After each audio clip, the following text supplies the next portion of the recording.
Ya, halo. Assalamualaikum warahmatullahi wabarakatuh. Selamat malam semuanya. Bersama Mas Munir di sini. Ini adalah video pengantar untuk kelas 21 hari materi napas ritme relaksasi. Ya, jadi untuk kelas 21 hari ini seperti saya jelaskan pada beberapa video sebelumnya bahwa dibuat per 2 hari rotasi. Per dua bulan dibuat rotasi. Jadi ada 2 bulan kita ritme perbaikan inflamasi. Nanti di bulan ketiga kita geser lagi menjadi ritme vagus. Nanti ada ritme apa lagi terus begitu. Jadi memperkenalkan latihan-latihan yang ringan saja. Karena yang dilatih sebenarnya bukan kedalaman atau ketajaman materi, tapi konsistensi Anda. Konsistensi Anda dalam latihan 21 hari. Nah, saya tulis di sini ya. Jadi kelas 21 hari non-stop melatih konsistensi Anda. Nah, yang dilatih itu. Makanya materi dibikin simpel aja. Logika sederhana. Kalau materi sederhana aja, materi yang gampang aja Anda tidak sanggup latih itu secara baik ibaratnya, bagaimana materi yang lebih berat yang Anda harus let's say punya kemampuan-kemampuan tertentu gitu kan? Mungkin teknik-teknik yang ritmenya harus panjang-panjang dilakukan secara lebih lama, misalnya 1 jam sampai 2 jam gitu kan, nggak mungkin selesai. Yakin saya nggak mungkin selesai. Nah, maka di kelas 21 hari ini yang dilatih adalah kemampuan konsistensi di diri Anda. Ini beneran, kemampuan konsistensi nih. Makanya seringkali saya bilang, banyak orang yang pengen berubah, pengen melakukan perubahan. Misalnya dia pengen sembuh, dia misalnya pengen jadi lebih baik, gitu kan? Gejala-gejalanya pengen hilang, dia intinya pengen sehat, lebih sehat lah. Tapi rasanya tuh kayak nggak punya tenaga sama sekali. Rasanya kayak nggak punya tenaga. Itu sebenarnya problemnya di mana? Problemnya adalah di struktur jaringan syaraf Anda tidak mampu untuk menghasilkan tenaga dalam melakukan perubahan. Maka bagaimana caranya? Tuhan kasih karunia, namanya neuroplasticity. Jadi saya tulis di sini ya, neuroplasticity.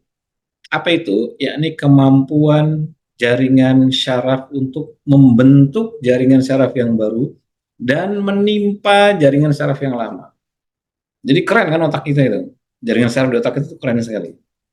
Nah, jadi jaringan syaraf yang baru dibentuk, jaringan syaraf yang lama ditimpa. Nah, karena berhasil ditimpa, maka berikutnya Anda pasti bisa melakukan perubahan. Tapi untuk membentuk kemampuan neuroplasticity ini, Anda harus luangkan waktu. Minimal 21 hari. Minimal tuh. 21 hari. Nanti setelah itu lanjutkan di 30 hari. Lanjutkan di 60-an hari. Lanjutkan di 90-an hari. Lanjutkan sampai 190-an hari. 240 dan seterusnya. Baru kita punya kemampuan untuk melakukan neuroplasticity. Nah, ini basicnya. Lalu kenapa materi ini disebut sebagai ritme relaksasi? Kita tulis ini ya. Napas ritme relaksasi. Oke. Ya, jadi kita lihat sejarahnya dulu. Ketika seorang itu bernapas normal, kayak sekarang saya lagi napas normal, random. Berarti kita berada pada, ya anggaplah ini orang yang sehat lah, anggaplah begitu. Kita berada pada kondisi antara 12 sampai 15 laju pernapasan. 12 laju pernapasannya 12 sampai 15 kali per menit. Ini normal. Lalu let's say saya lari-lari atau push up. Karena push up, maka saya ada intensitas penggunaan otot, ya kan? Oh, dipakai ototnya. Maka terjadi kenaikan laju pernapasan. Jadi dari yang tadi cuma 15 kali per menit, ketika saya push up, dia akan naik 20, 25, 30, mungkin 40 kali per menit. Akan terjadi hiperventilasi. Yang jelas laju pernapasannya naik, ngos-ngosan. Juga kalau saya jalan, kalau saya lari terjadi kenaikan. Kenaikan laju pernapasan, karena olahraga gitu kan, umumnya disebabkan oleh intensitas otot yang tinggi. Intensitas otot yang tinggi akan memancing adrenalin untuk keluar. Adrenalin ketika hingga pada jantung, maka dia akan meningkatkan detak jantung. Nah, lalu setelah orang itu olahraga, dia akan ada fase untuk relaksasi lagi. Pada saat relaksasi, maka laju pernapasannya akan diturunkan. Jadi laju pernapasannya turun. Dari tadi 15 kali per menit, lalu naik menjadi katakanlah 40 kali per menit, lalu turunkan lagi sampai dia menjadi titik normal 15 kali per menit. Nah, bahkan efek dari olahraga pada beberapa rutinitas itu sampai bisa turun hingga orang napasnya makin lama makin enteng. Bukan 15, tapi menjadi lebih lambat, mungkin 10 kali per menit. Mungkin 8 kali per menit. Tanpa ada gejala. Kan ini kasusnya berbeda dengan bradikardia atau detak jantung terlampau rendah. Ini laju pernapasannya menjadi lebih enteng. Ya, nah jadi terjadi pergeseran laju pernapasan. Jadi kalau saya tulis di sini, normal 12 sampai 15 kali per menit. Ya, normal itu maksudnya napas normal. RR ya, laju pernapasan. Kemudian ketika olahraga umumnya naik. Let's say misalnya 30 sampai 50 kali per menit. Berarti hiperventilasi, jelas ngos-ngosan, huha gitu kan. Nah, kemudian relaksasi, berarti istirahat, ya kan? Begitu relaksasi, ini diturunkan dari 30-50 turun lagi untuk mencapai 12 sampai 15 kali per menit atau lebih rendah dari itu tanpa gejala. Nah, jadi artinya batas relaksasi sudah turun. Nah, maka yang terjadi adalah terjadi pergeseran laju pernapasan. Nah, terjadi pergeseran laju pernapasan. Nah, karena kita sudah paham terjadi pergeseran laju pernapasan, maka bagaimana kalau misalnya langsung aja RR-nya dirubah, gitu kan? Jadi bagaimana kalau langsung aja RR-nya dirubah? Jadi RR-nya start dari normal, lalu bisa dipercepat, gitu kan? Atau bisa diperlambat, kemudian dibalikin lagi. Terserah kita alurin mau kemana, ya kan? Alurnya mau kemana? Ini contoh pada let's say kita sebut saja olahraga. Olahraga itu dia laju pernapasannya dari normal dinaikkan lalu turunkan lagi, gitu kan? Berarti kurvanya begini. Nah, bagaimana ketika seorang itu meditasi? Ya, ini contoh ya. Meditasi berarti mulainya dari napas normal dulu pasti, karena kan ini aktivitas yang belum dilakukan.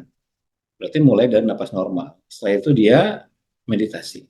Action meditasinya. Berarti kalau meditasi dia berusaha turunkan dari 12-15, let's say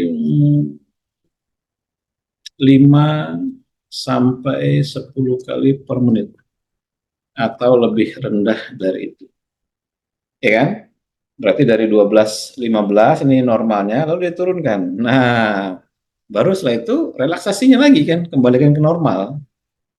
Itu bernapas normal lagi, dibalikin lagi ke 12 sampai 15 kali per menit. Nah, kebayang ya?